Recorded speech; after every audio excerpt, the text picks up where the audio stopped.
Good morning, everyone. Thank you to those who are here. We're excited to start this webinar on wellness. We're going to give people a few more minutes to trickle in, so please sit tight to those who are on the line. And in the meantime, we're going to launch just a quick poll because we're curious whereabouts everyone is joining us from today. So take that on the screen, and then in a couple minutes, we'll get started.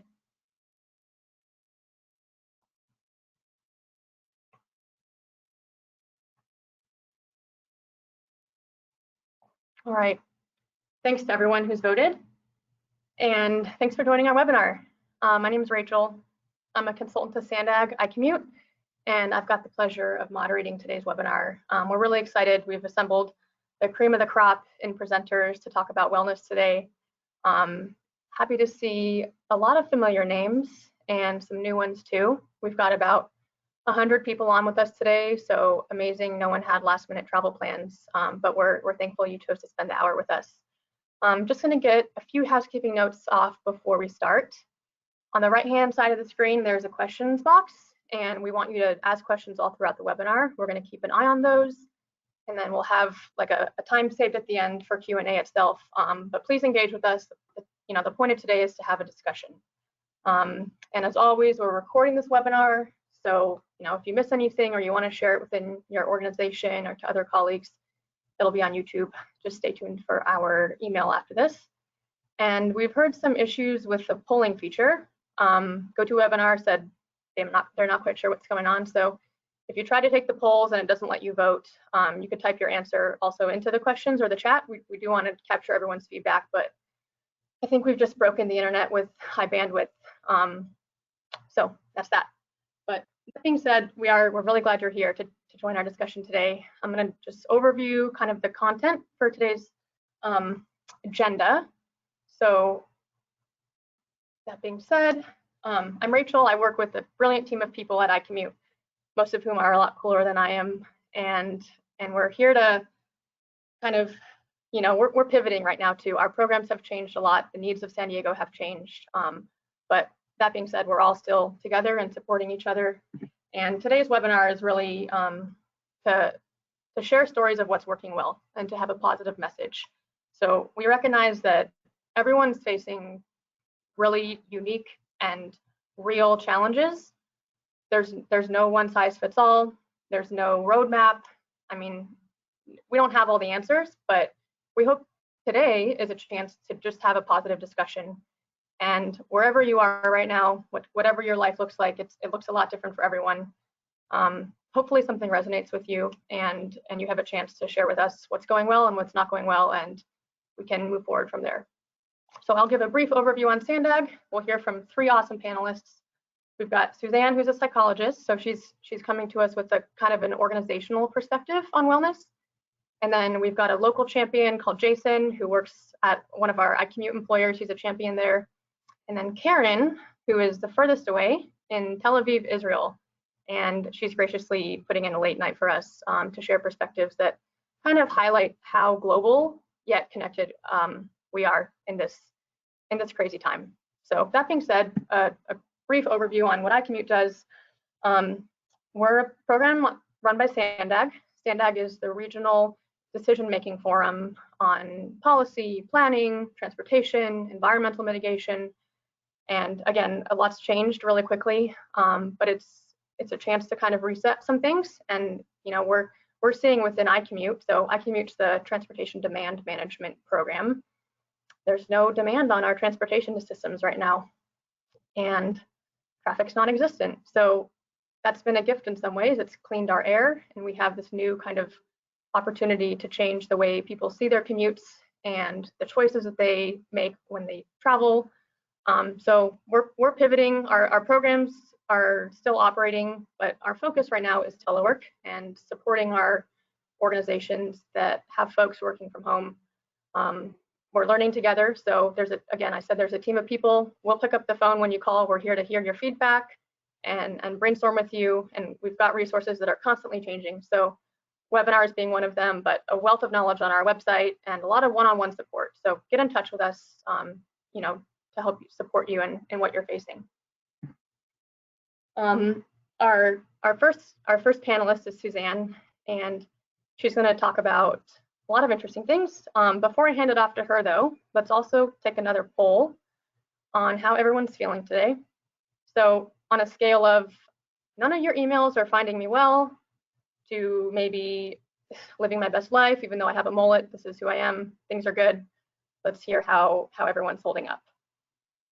Could be worse. And again, kind of a spread across the board. So that being said, you know, we're all facing different things. Suzanne, I'm going to hand it over to you to share your perspective with us. Okay, great. Thank you. Good morning, everybody.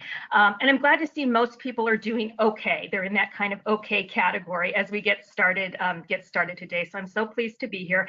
Just to tell you a little bit about me, my background is actually as a clinical and consulting psychologist. I work with Workplace Guardians. We're based in San Diego. And we're a company that actually got our start with workplace violence prevention.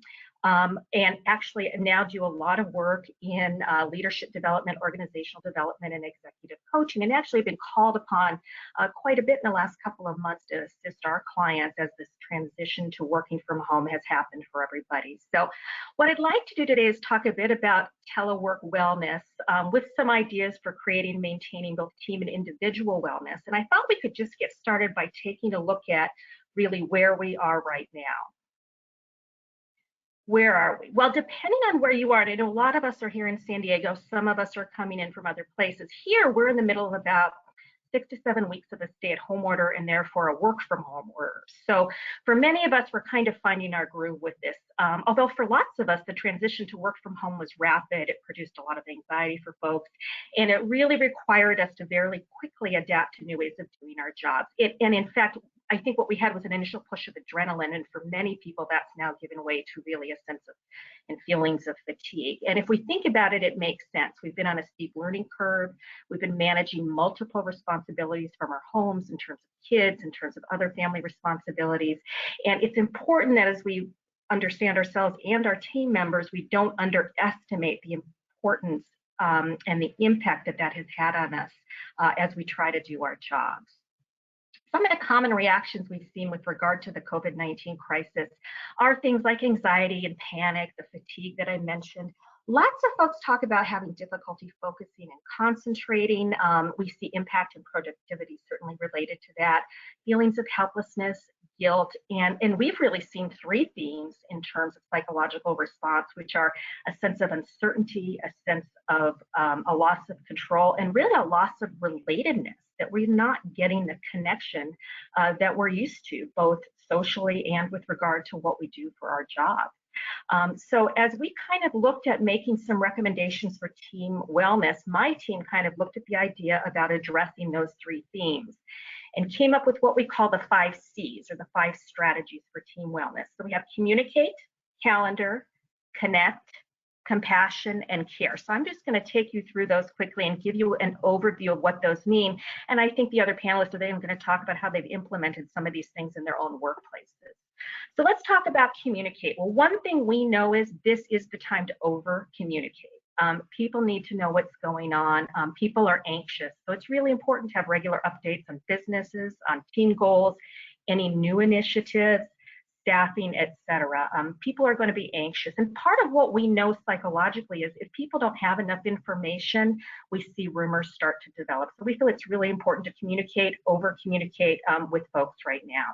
Second thing is calendar. We think it's really important to make sure you calendar. Now, some of you are going to say your calendar is already very, very full, and I completely understand that. But for people who don't feel like they have a sense of predictability, don't know what's coming up next, or need some help with structuring, calendar can be really, really important. What's important with calendaring too is to remember to have flexibility, that people do have different challenges right now with regard to family and regard to work hours. So as we calendar our meetings and our check-ins, we want to remain sensitive to the demands that people have in their lives. Calendaring also serves to facilitate communication for people. And it's important not only to calendar meetings, but to calendar fun things. So things like happy hours, team building, virtual team building, celebrations, calendaring for yourself to build in some healthy behaviors, those kinds of things. So I think calendaring is one of the important things that we look at. The third thing I talk about with these 5 C's is the idea of being able to connect. And lots of, when we ask people, what do you miss most about being in an office? What most of the people we've looked at have talked about is that social interaction with other people. Connection right now is really, really important. So I talk about using video platforms when possible. And you know, when I did this talk 3 or 4 weeks ago, I was definitely thinking Zoom, let's do video calls, and now I'm reading about Zoom fatigue. So we may not need to do every Zoom call, or every call is a video call. Maybe you alternate video with text, with phone calls, but keeping that connection is more important now than ever for a team. And I really think it's important to start meetings with check-ins. Checking in on how people are doing. And that really relates to number 4, which is compassion. That we want to be able to ask people not just what they're doing in terms of their job or how they're functioning with regard to their job requirements, but how they are doing. How is somebody doing? If you see that somebody's struggling, we want to be able to acknowledge their struggles and concerns. We want to understand that productivity maybe not be at its ultimate top right now, and we want to really be able to display empathy for what people are going through, and it's going to vary from person to person, but we want to be able to cue into some of our compassion, our empathy, and our grace as we deal with our coworkers and people on our team. The 5th C that I like to talk about is care, and with care, what I'm really looking at is the idea that a team is really only as healthy as each member of the team. So how are we taking care of ourselves? These strategies here are really about building resilience. And resilience for us is really about how do we keep ourselves healthy? How do we bank resources for stressful times? So I would encourage everybody to kind of take a minute and think and take a look at this list and think about what you're doing for yourself. So we look at things like sleep. Are you getting enough sleep at night? Are you getting quality sleep at night? That's really important. We think, you know, looking at sleep schedules is important. Getting up at the same time every day is important. Taking care of your body with nutrition. Are you eating well? Are you hydrating enough? Exercise. Exercise is one of the most important things I think we can do to bank resilience. You know, there's a really strong mind-body connection. We take care of our bodies, we take care of our minds, and vice versa. When we exercise, in whatever form you enjoy or feels comfortable for you, we're really able to eat up some of the adrenaline that's going on in our bodies and keeping it as sort of a high level of alarm. So that exercise piece is going to go a long way in bringing our anxiety levels down and helping us feel calm and connected. Establishing a routine is really important as well. Do you have a routine for how you run your day? Getting up, getting dressed, sitting in front of the computer and taking breaks is really, really important. We also look at connection. How are you meeting your social and emotional needs right now? You may have people in your home that you can do that with, but it's also important to be able to try and meet those needs outside. You know, do you connect with groups outside, church groups, other kinds of groups, volunteer groups that help give you that sense of connection with other people? And finally, I look at the idea of mindset and how do we think about the situation that we're in right now. There's a fair amount of research that suggests if we're able to approach a stressful situation like we're in now with some sense of positivity and gratitude as we balance some of the other challenges that we have, that can really go a long way in helping us feel connected and helping us feel healthier. So these strategies are good both to build resilience, and if you're beginning to feel like, you know what, I've about had it, I need to do something different, this is a good list to really kind of take a look at and see what you can do and implement to kind of take care of yourself a little bit differently. Oops, there we go, went too far. Okay, and the other thing I kind of just wanted to touch on today was the idea about if we notice someone we're working with is struggling psychologically, and lots of people are having a rough time right now and struggling, it's really important, I think, to cue into that. And it's always okay to ask how that person is doing. You know, if we see someone who seems depressed, if we see someone sad, who's anxious, who's acting differently than we're used to, it's okay to ask, how are you doing? And really important to listen to what they say. And I think now is a really good time for our HR partners, our managers to refamiliarize our employees with our EAP programs. I'm going to guess most of the employers today who are on the call have some form of an EAP program. It's a great time to send out an email and say, here's what we've got through our EAP. Here's our benefit.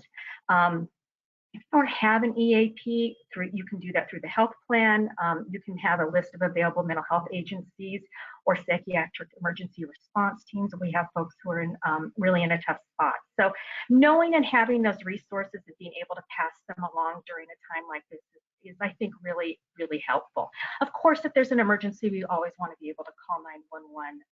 And always, if we know someone's been struggling, be able to follow up with that individual, see how they're doing, see if there's anything else we can assist with. So I think that those are some pieces we look at as we talk about team wellness and as we talk about keeping ourselves healthy. And, I would wrap up by saying that while the situation, I think, has certainly tested all of us in different ways, in many ways, we've really seen organizations and leaders rise to the occasion and be innovative in how they address some of these needs for our teams. So I just like to let everybody know to, stay strong, stay supportive, stay positive, and treat each other with compassion. And with that, I will hand it back to Rachel. Thanks, Suzanne. Wow, it's a lot to think about.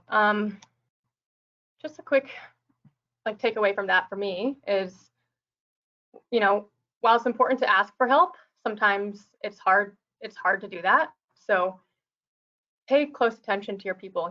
There's one day in particular I woke up and I was like, I think if I open my mouth, I'll probably cry. So I just was silent on every meeting I was on.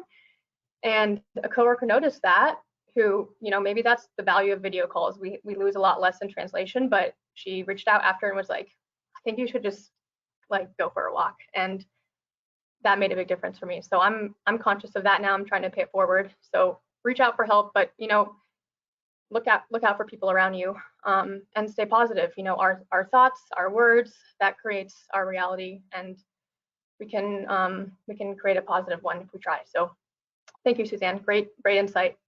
Just to summarize, we're going to do one more quick poll to get a sense of how everyone's different organizations are handling this.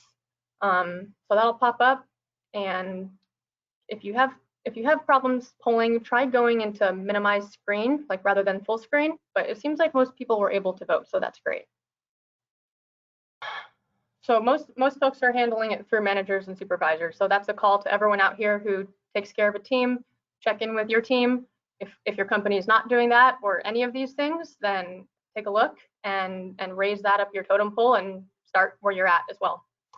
So I'm going to hand it off to our next fantastic panelist. Jason comes to us locally. He's a director of facilities at the Fleet Science Center, which is part of Balboa Park. And we're so glad he's here and part of our program. I'm going to let him introduce himself and more of what he does and what they're doing over at Balboa.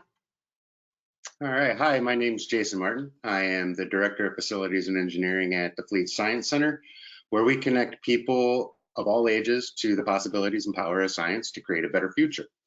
The main thing that we've been doing since our physical facility has closed is taking the offerings we have on a normal daily basis and trying to make that a virtual experience online. I highly recommend checking out our website, to see all those types of things, all the way that we've changed things up to make everything virtual. I will say I'm very proud of the achievements of our staff and our senior leadership team, our board of management, who's come together in this hard time to make us still a very productive organization outside of our normal facility and work environment. So today I'd just like to be able to share with you some of the things that have worked for us and continue to work, to keep staff morale high and communications and connectivity between all of us.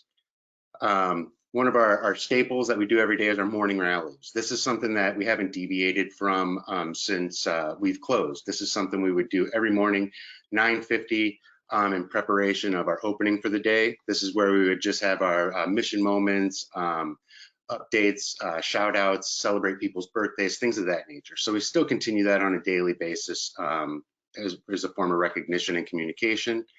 One of our greatest tools that we've done is actually created a Fleetsters team page on Teams. This is where we, it's a share all, kind of an open mic type forum. We've had everything from check out these recipes to, oh, these are my gardening tips, to we even have people who play music at noon for other staff, so they could just, chime in and have some ambient music while they're eating their lunch and see other Fleetsters perform. Fleet meet. This is a really good one, where we actually pair up staff that usually don't work together in a facet, so they get to communicate back and forth with each other about departments and things that they might not know. This is actually a really good tool, not being in a facility, to still keep that continuity and learning throughout the fleet. So.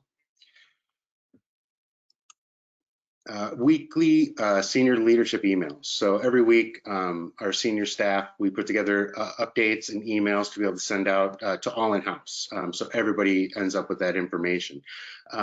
We also include things, the emergency paid sick leave and unemployment or partial unemployment, things like that, ways that we can continue to, help our staff with any types of issues that could arise.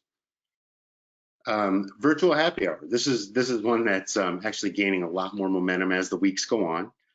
We found that using themes for these events seem to be really popular. Funny hats, fancy shirts, silly glasses, that kind of stuff. So, and we had some meetings where it's called All in This Together, which I think is pretty self-explanatory. But it's really an open mic forum for any of our staff to share, questions, concerns, fears that they might have, successes, in just a way that staff work with other staff to ensure, we're all in it together. And there's no, right or wrong answers, but I think it really empowers all our staff to really know that we're not in this alone. Now, individual departments, these are some practices that we use. Whenever we start our meetings, always ask your staff how they're doing before the meeting itself. It goes a long way. Everybody, is in their own, work from home world. Some, have kids running around a lot of the times, or, another spouse, and it's a juggling act. A lot of times it's actually harder to work from home than work at the actual site. Ensure everyone is safe and their essential needs are met. We really like to reach out with a personal touch, not always using Teams or video conferences, but phone calls. Some people prefer text messages, what have you, just to keep that communication there. And, the one thing I've taken away is it actually helps build more relationships with people than when you actually are at work. It kind of has you out of that comfort zone, and the discussions go a different route than they do when you're actually on site. Weekly team video meetings. This is something, that I've done. I keep, meetings with all my staff, and, make sure that we check in at least weekly, and, same times and everything that we normally would. That keeps some normalcy and kind of still makes it feel somewhat of a work day. And continue to provide professional development. There's a lot of, we can always try to give people a lot of trainings and things like that, but that can only go so far. And, I think one thing, especially to keep morale and productivity up, is find out what your staff want to do. If it's something that, they can do in the interim, while all this is going on, and they come away with a new skill, we're still helping to empower our staff into learning more things, whether it be Excel trainings, Microsoft Word, or anything from learning Spanish. It helps us communicate with our visitors and staff. Before, as like Suzanne mentioned, Zoom fatigue. A lot of people do get that.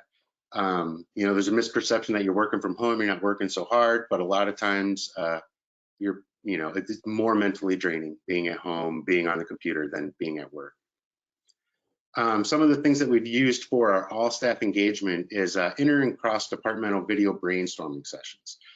This is something, where we've had some success, because you don't know the skill set of everybody in your organization.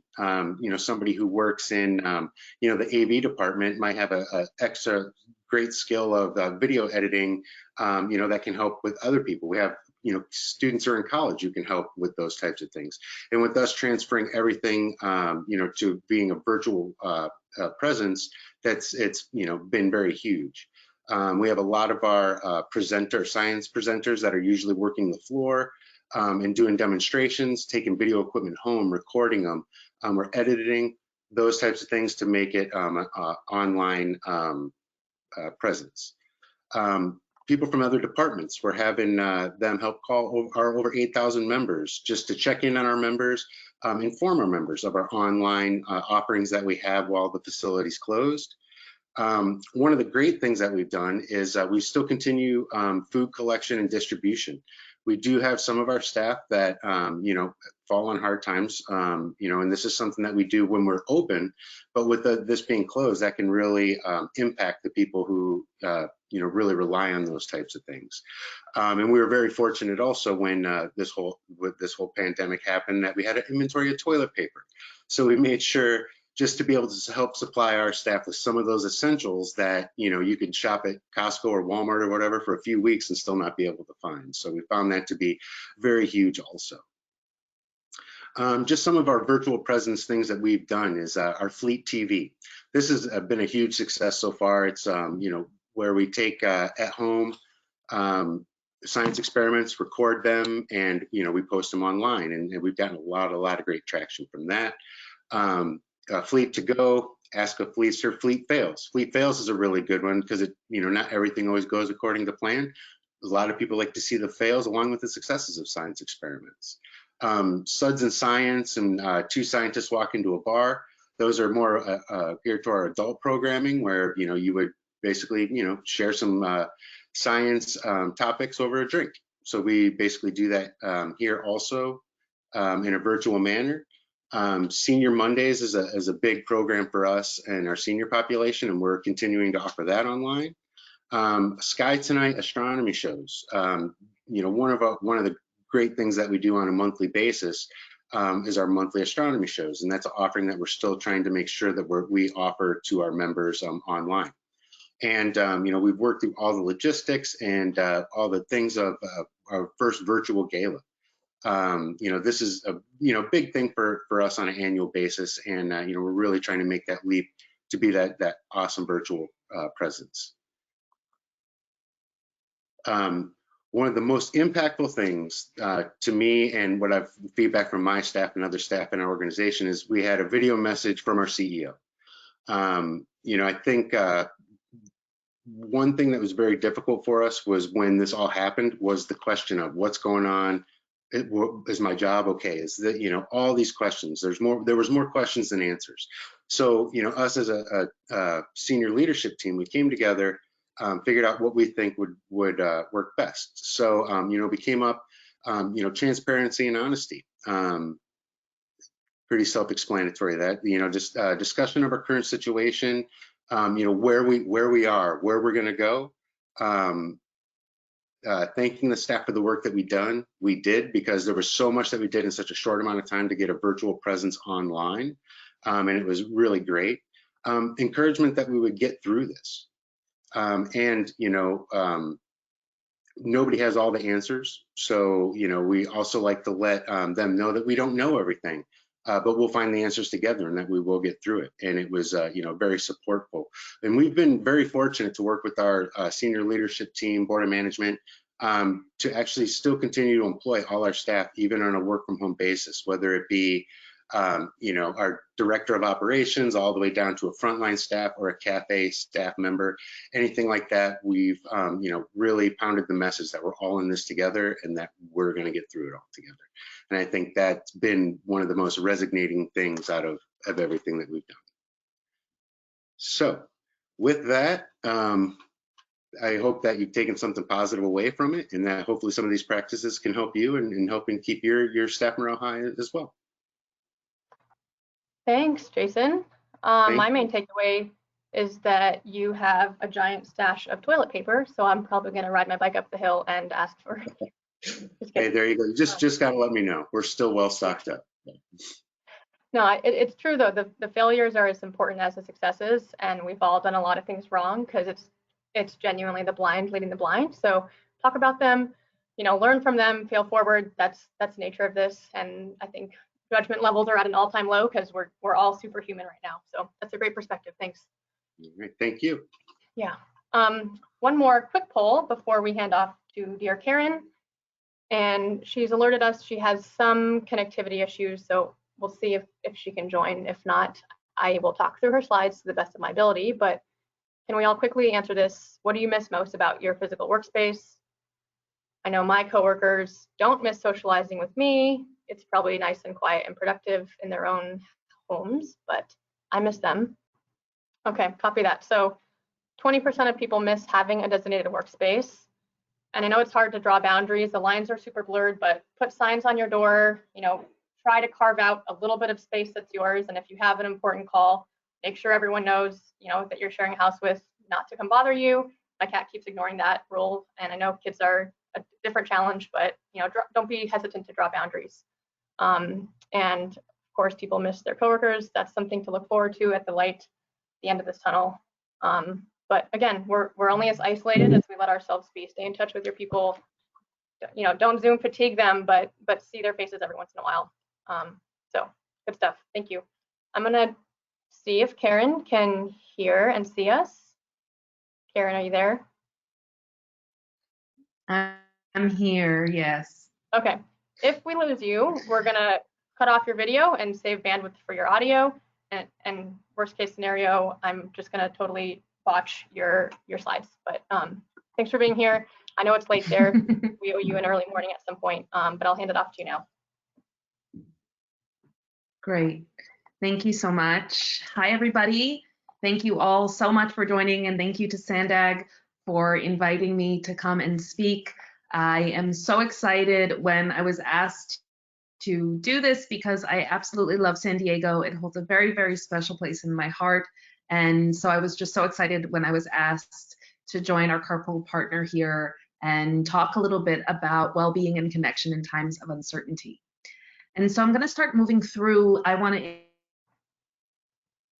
name is Karen Lerman, as I said. I am the Learning and Development Business Partner for Waze. And we have been serving a community of 550 Wazers globally. I hope that y'all are seeing the slides because it's a little bit delayed on my end. So hopefully we're moving through things here and everyone can see everything okay. Perfect, thank you guys. So a little bit about myself.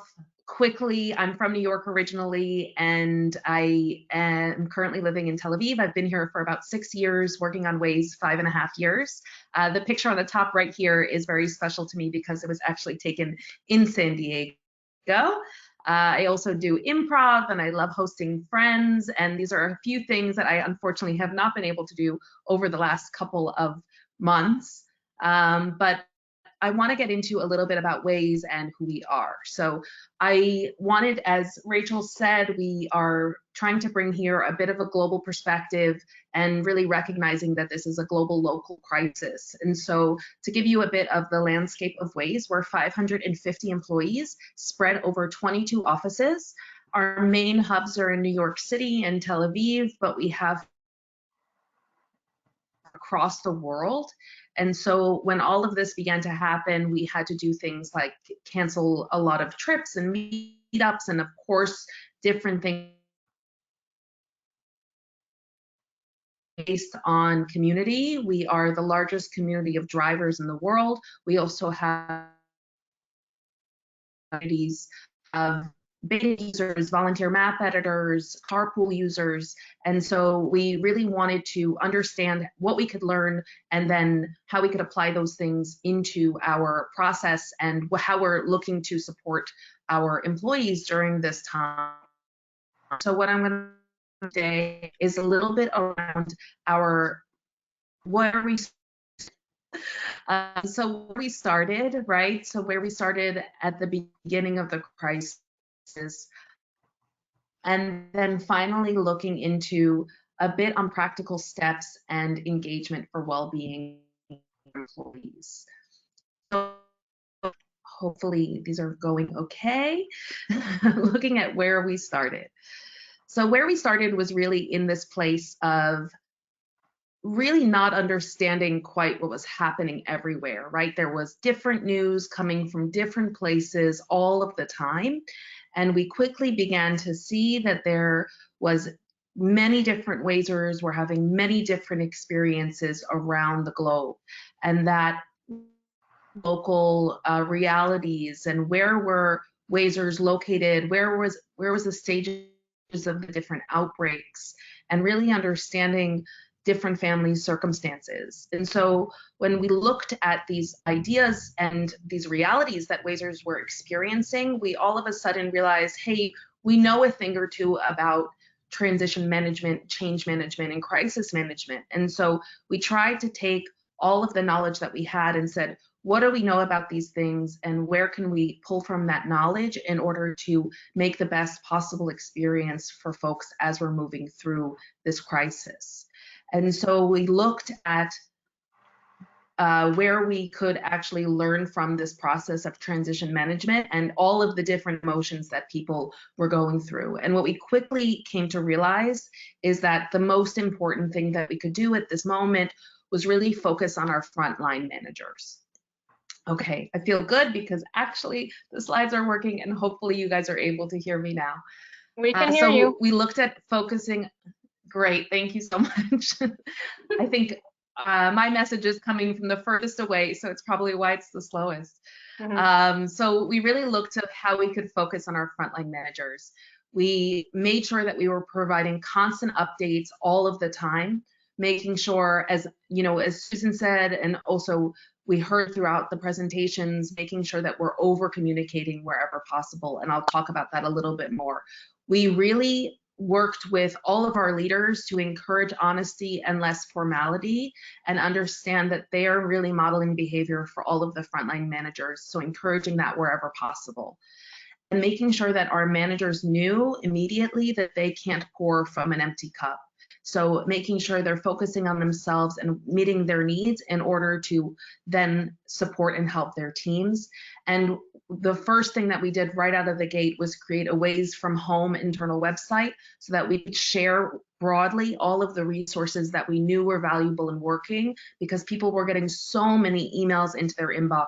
So we wanted to make sure that we were doing a bit of collection and curating of those resources focused on Wazers. And then next, we really wanted to look at what our guiding principles were. And as we heard already, the importance of empathy and compassion, I really love this quote by Hazel Hawke that says, "I don't think of compassion as sympathy, but rather than as empathy." An understanding of how people are feeling, which often translates into action. And what we saw very quickly was that we needed to translate into action quickly, because different things were happening at different times. And so making sure that we were using empathy as a guiding principle and really making sure that we're focusing on our broader community and communicating as quickly as possible. And then we looked at this guiding principle of equity versus equality. And as I said, this was clearly a global, local situation that was fast developing. And we realized that we couldn't offer the same solutions to all of our employees. So where could we provide more focus, more support, different types of support to different employees? And just for an example, we have many employees that are young, live alone, and they're dealing with a whole different set of issues and problems than the employees who maybe have small children in the house and don't have care right now for those children. And so understanding the difference in the support that we had to do. And for me, I always think about these as value sets, and then it makes our ability to make decisions through those value lenses much easier because it's a bar for us to measure by. And then we asked ourselves a number of different questions. So the first question was, what are the different realities? So we know that Wazers are living alone. We know that different people's families were affected. We know small children. But we also understand that people have different mental and physical health needs, right? So we wanted to make sure we had courses and classes, and if people were interested in providing and sharing their information, they were able to do that. And then if we didn't know, we made sure to ask. We used free resources like Google Forms to send out surveys and make sure that we were hearing what was going on from different employees at different times. And then we also looked at where can we provide more flexibility, right? So if we're looking at this idea of equity and equality, where can we actually offer more equity?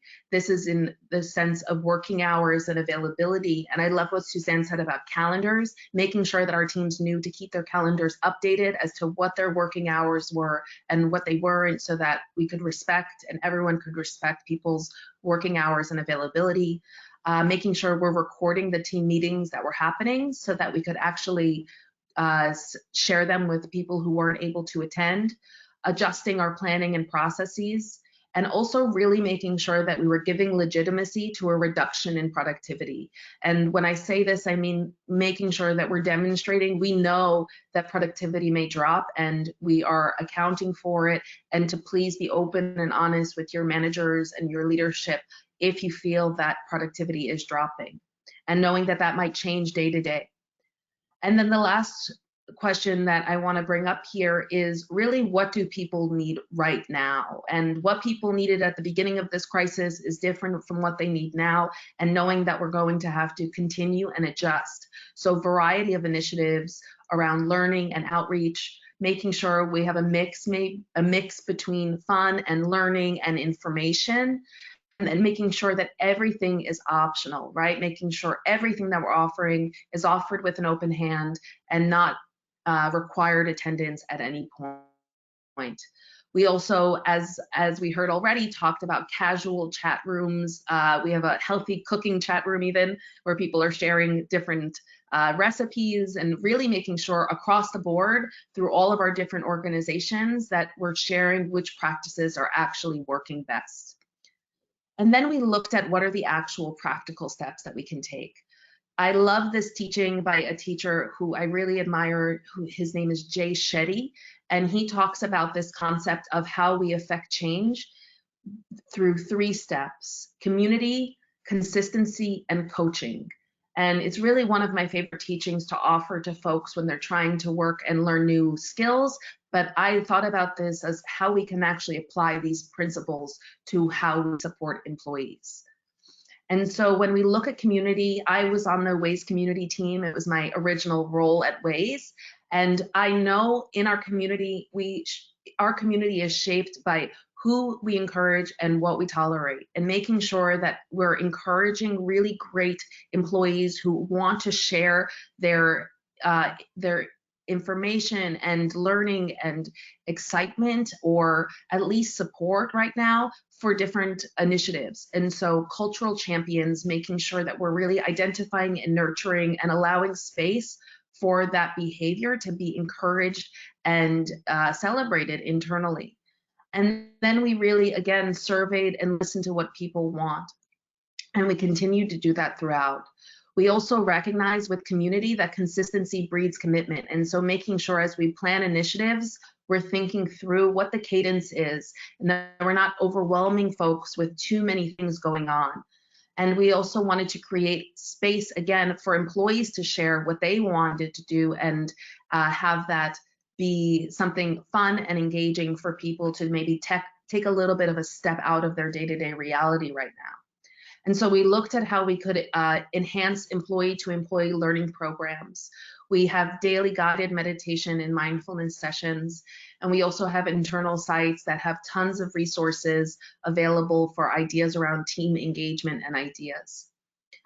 And then we looked at consistency, which I talked about a little bit already, but we wanted to start each of these initiatives with a defined cadence. So what are we doing daily, weekly, monthly, and what are the cadence of communication as well? We want to keep track of what's working, so making sure we keep an eye, consistently survey. We also want to double down on what people are responding to and let go of what's not working. So an example I can share is that early on in this crisis, I woke up and said, we have to do daily start your day right sessions, and we're going to do meditation and yoga and all of these things. And then about 2 weeks into it, the attendance really started to drop. And we realized, okay, it might be something that we can let go of now and continue to move on towards other services and ideas that are really helping employees. We also looked at things like global happy hours, which these all hands were already mentioned a little bit, but we also send out communication around what Wazers are reading right now so folks could share the knowledge that they have, and company-wide newsletters that coming from our CEO with more information and updates from each team to make sure that while we're not in the office and we have open offices, so usually you can hear what folks are saying from across the room, we actually see that getting these updates all in one place allow for better communication through all of our different sites, right? And so then I wanted to give a quick look at some of these examples in practice. Oh, before I do that, the coaching, almost forgot. And then we looked at coaching to really understand where we can actually provide one-on-one support. Community is wonderful to have a sense of it, consistency, of course, but where can we actually provide one-on-one support where needed? And so we currently are still doing office hours with all of our leads. We're doing HR office hours as well, and also offering relevant training to help managers learn how to provide that support. So coaching fundamentals, managing from home, and mindfulness and stress reduction. So these are a couple of examples of how we took those concepts of community coaching, consistency and coaching, and implemented them into the company. And then finally, we look at these examples of a couple of different initiatives. One of my favorite ones on here is Wazers Got Talent, where we had folks sign up from all around the world and showed off their talent. Some were absolutely incredible. We have a Wazer who's married to a professional singer, and they did a set for us. And it really has just been amazing to see that talent from around the world come together. And I think when you actually are bringing talent from internally, it's something that can be one of the biggest culture boosts for the company. And finally, I want to end by sharing a couple of resources that I think are really helpful to take a look at. If you're looking to understand how workplace communities work, I really recommend this book. Also around compassion and well-being, Daniel Goleman goes into a lot of that in emotional intelligence, and he has a related book called Working with Emotional Intelligence about those skills in the workplace. A former Googler actually wrote the book Search Inside Yourself, talking about how we bring mindfulness and compassion into the workplace. And then a couple of episodes of podcasts that I really like that helped me have different perspectives on what we're going through right now. And so with that, I'm going to pass it back over to Rachel, and hopefully the internet held up and we were all good. It did hold up. We were all crossing fingers and toes, so that worked. Thank you, Karen, for those very tangible and realistic examples. I think my takeaway was consistency and transparency, and those two are never understated in a time like this. We've got quite a few questions, so I want to get to those and then save just a minute or two at the end to be conscious of everyone's time. But can we go ahead and pull up all of our panelists on video? Karen, we might keep you off just so that it doesn't distort your audio, but we can visualize your wonderful face. And before we get into the full Q&A, can we just go to the next slide? There we go. So like I said, iCommute's pivoted our programs. Our end goals and our vision remains the same, and that's to create more livable and a higher quality of life in San Diego. So our programs right now are focused on telework, and they're going to keep evolving. But we need you guys. We need you to get in touch with us, pick up the phone, call us, tell us what's working, what you need help with, and then we can continue to provide the resources that make the most sense for everyone. So visit us online to stay appraised of what's happening here. With that, I'm just going to kick off the first question, and this one is for you, Jason. Bear with me. All right. Has the fleet initiated any morale boosters that weren't received well? So you talked about some failures. Was anything just like too corny, or people like participation rates were low? No, as of now, I don't see anything that hasn't worked well. I mean, we have about 130 full-time, part-time staff and volunteers. So across the board, there's still been traction in everything that we've pretty much done. We're not big fans on just doing things to do them. So if we didn't have anything that was successful, we already would have quit, and there hasn't been anything as of yet. So we feel we've been very successful across all the avenues we've used. Well, that's good to hear. Karen, another question for you. If you're still with us. What have been some of the biggest challenges in these pivots, implementing new programs? And then what's the participation rate like at Waze right now with some of these various programs you've been running? Yeah, thank you for the question. I think the biggest challenge right now for us is trying to figure out how we offer things through all of the different time zones. So we have folks in APAC all the way through towards your time zone, and really figuring out how we balance between folks having to attend things at night and mornings and all of the different times. So for example, with Waze U, what we did, which are courses that we try to offer around interesting topics. We actually offer one session in the morning in EMEA time, or Europe, Middle East area time, which allows for the APAC audience and the Middle East and European audience to join. And then we offer another session later on so that we can really hit both of the, or all of the markets as much as possible. So that's really been the biggest challenge. And then in terms of participation, it really depends on the initiative. So for Wazers Got Talent, we had almost everyone at the company join in and watch. But for the other sessions, you know, it depends on the topic and what we're seeing. And then again, because we want to make sure that we're valuing folks' really respecting everyone's limitations right now, we record everything and it's then available afterwards. So participation rates live don't really necessarily indicate what we're seeing in terms of folks watching the content afterwards. Okay. Are there any incentives to take part in the talent show, or do people just volunteer to juggle or sing in front of their coworkers? Like, have you had to do anything to encourage participation with that? It's a good question, actually. I think folks were a little hesitant to sign up at first, and then we really wanted to make it fun and exciting. We have these kind of internal badges that it's like a virtual badge that you get for participating in something. And so I guess that's really what we gave people, anyone that participated. And we actually had leads from all over the world.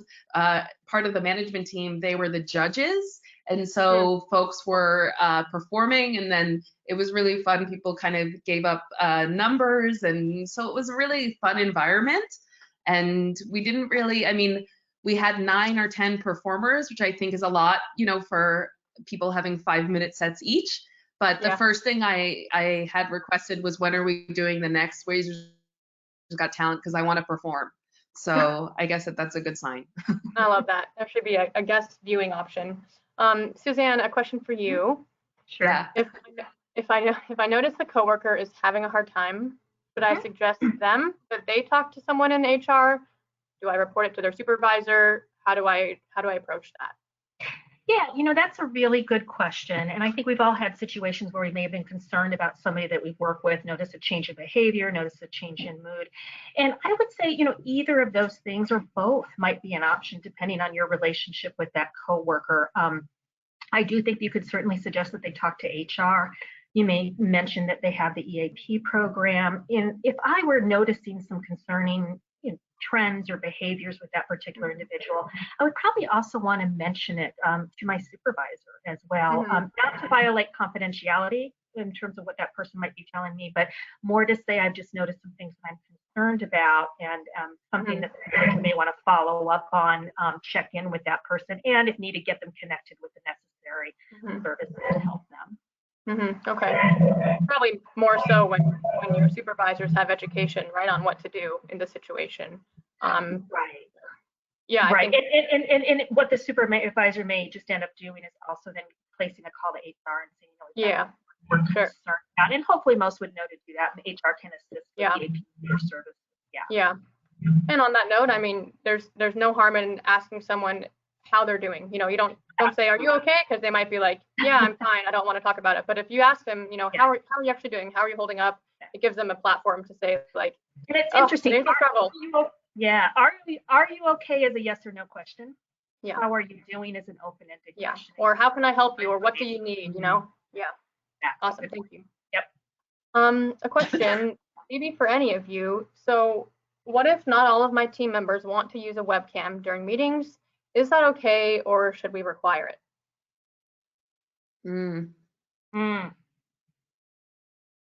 I like that question.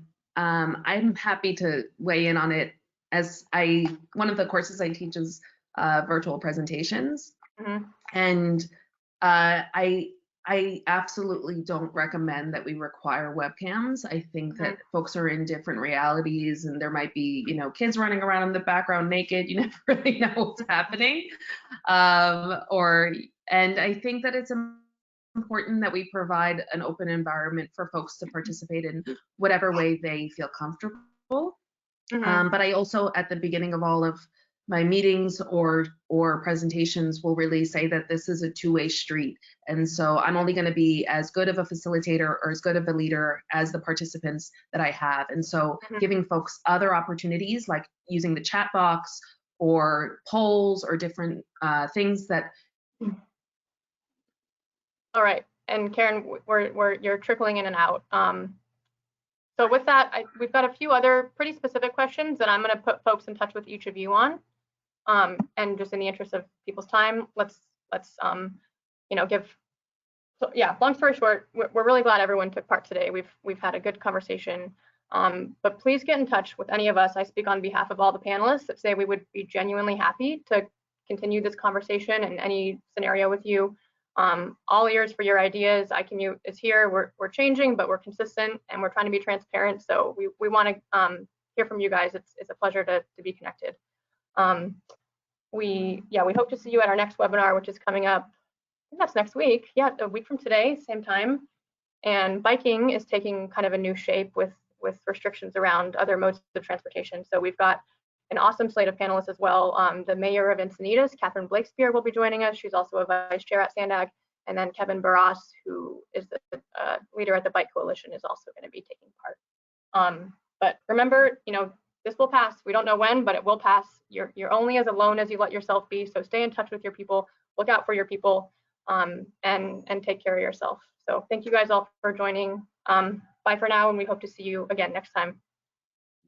Thank you. Thank you.